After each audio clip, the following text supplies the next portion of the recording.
Between 1983 and 2002, I reckon, looking at those flows and all the rest of it, and contemporary prices, and remember we had a massive bear market in gold, which took it down to under $300 in 2002. I reckon that China could have accumulated by then something like 25,000 tons of gold. Now, there are various other indicators that she had been doing this, such as her policy towards gold. None was allowed to leave the country. And it's still the case, incidentally. And furthermore, she invested very heavily in mining capacity and refining capacity. China, the world's largest producer and consumer of gold, has announced plans to mobilize up to 25,000 tons of its citizens' gold to boost its reserves and strengthen its position in the global economy. The Chinese government is diversifying its foreign reserves and decreasing reliance on the US dollar. As the US-China trade war continues to escalate, China has been exploring ways to reduce its exposure to the US dollar and increase its use of other currencies, such as the yuan. Alasdair Macleod, head of research at Gold Money Incorporated, states that China likely gathered about 25,000 tons of gold from 1983 to 2002, solidifying its position as the top global gold producer. Gold generally holds its value and preserves your purchasing power over the long haul, despite fluctuations in the dollar. In 2023, gold performed well among many assets, with a cumulative increase of more than 15% throughout the year. At one point, the highest price broke through $2,100 per ounce, reaching a record high. Macleod emphasizes correcting misconceptions about the dollar surpassing gold. He clarifies the real issue is the declining purchasing power of currencies, including the dollar, euro, and yen. Falling rates are generally seen as a headwind for the dollar, making assets in the U.S. currency less attractive to yield-seeking investors. Though strategists had expected the dollar to weaken this year, a faster pace of rate cuts could accelerate the currency's decline. Meanwhile, Macleod says central banks, including China, accumulate gold due to dollar concerns and shifting economic conditions. China is accumulating gold for 14 consecutive months, making it the largest precious metal buyer last year. The latest data shows about China, adding 9 tons in December, and a total of 225 tons to its reserves throughout the year. The cost for the 9 tons in December amounted to $532 million. Now, we present the clips of Alasdair Macleod's insights from his recent interview with Commodity Culture.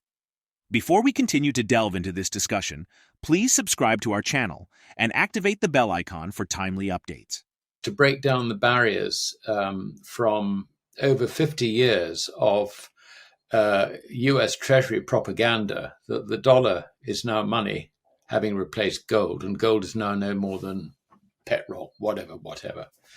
So that is my basic task. Now, the reason I think it is very important to do it is that there is this misconception that the gold price is rising, when in fact it is the purchasing power, the values, if you like, of currencies which are declining. And that is the single most important point for people to understand in the relationship between gold and currencies, the relationship between gold and credit. Fiat credit has no anchor in value whatsoever. And, while under normal circumstances, you can say that the quantity of fiat money in circulation, fiat credit in circulation, will determine its value. In other words, if you expand the amount of dollars in circulation, then its purchasing power goes down. Yeah, that's true. But there's another far more important overriding point. And that is that the value of any fiat currency depends on the faith in it. If you lose faith in a fiat currency, then it becomes valueless. I mean, it's as simple as that. And that's why it is so important in these times of huge change, to do everything possible to help people understand actually what's going on. It's not gold price rising. It's the purchasing power of fiat dollars, fiat euros, fiat yen declining. That's the important point. Why are central banks accumulating gold? I mean, the answer basically is, as you rightly point out, they have woken up to the fact that there are problems with the dollar. And one of those problems is that they can confiscate your reserves you know, if they decide they want to. What this does actually is it rather than making countries thinking they should consider a gold standard, I think for most of them it's a question of protecting themselves against the changing conditions which are obviously happening. I mean, we're moving away from the sort of the post-Bretton Woods era into what Zoltan Pozsar called Bretton Woods 3. In other words, there's a new era coming, which at the very least is going to look like the 1970s, with instability in terms of purchasing power for fiat currencies. And I would agree with that. And I would say that there is an increasing likelihood that this leads to the collapse of the fiat currency regime entirely. But let's not go there for the moment. As to your question as to whether other countries are considering a gold standard, I have no doubt that China is considering this as well. But China does not. It takes a sort of evolutionary approach to matters. She doesn't sort of rush out and suddenly do things, as it were.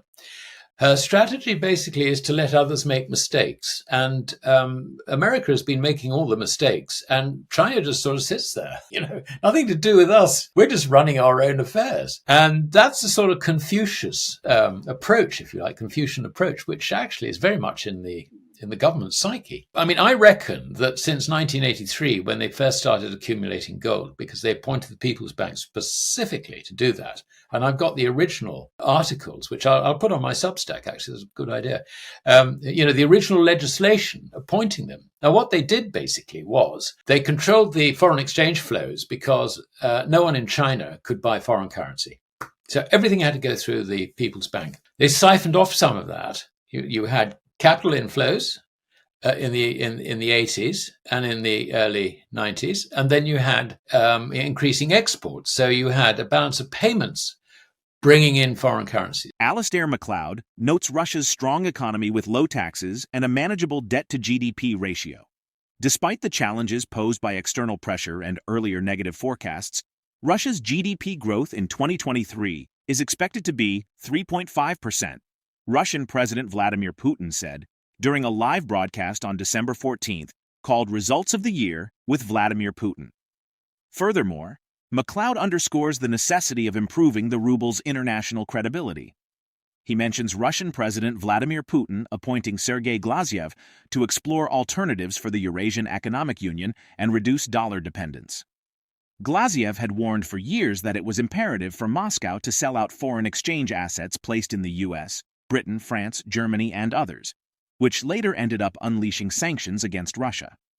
These assets should have been replaced by investments in gold, precious metals, liquid commodities, securities from EEU, SCO, and BRICS member states, and in the capital of international organizations involving Russia, like the Eurasian Development Bank, CIS Interstate Bank, and BRICS Development Bank. Let's get back to the interview. The Russian economy sort of more or less it goes along, I suppose, with what the Austrian School of Economists would call the desirable situation.